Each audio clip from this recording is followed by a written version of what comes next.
Hi everyone, I'm Danielle Byington, and in this video I'm going to be talking about how to answer the so what question. Now, answering the so what question is usually important in academia, but it can come up in projects outside of coursework. This could be a business plan or fulfilling a need to answer a mission statement in a grant or in opening a new storefront. So when we're talking about answering the so what question, we want to avoid summarizing material because that's too easy. That's like a book report, that's like a synopsis. We want to graduate away from that and look at what is more complicated or complex, the deeper levels of abstract thinking in whatever the topic is that we're trying to answer the so what question for anyways. Now, if you've been my student before, you know that I often use a narrative to approach answering the so what question, and I borrow that from Boethius's The Consolation of Philosophy. In Boethius's story, Lady Philosophy appears to a prisoner in his cell the night before his execution. There's a significant description of what she's wearing. It's a robe with two symbols, a pi at the bottom. We would associate that with mathematics now, though in this time this has more to do with one of the two main divisions of philosophy, that of morality and political science. Though if you associate it with how we think of it in mathematics, representing a never-ending number, this is sort of like always looking for an answer. It's never-ending questions.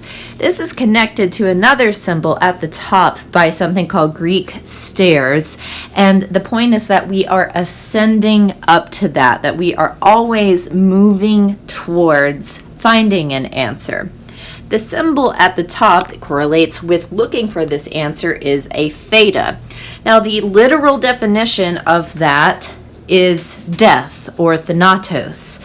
However, a better translation, because we don't have the exact phrasing in English or it doesn't compare to that in Greek, would be understanding.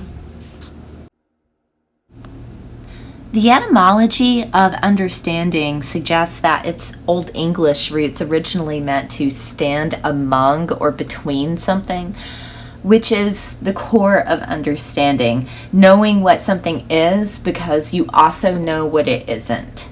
You can even infer that idea from the theta. It's horizontal line sitting in the middle of the oval or circle, much like overlapping portions of a Venn diagram.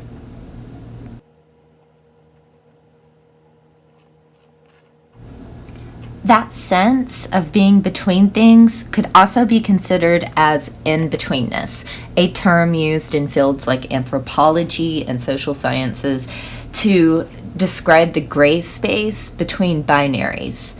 It's a place where potential could be non-existent or outstanding, meaning the way a thing or concept could change is endless, and so should our understanding be as well.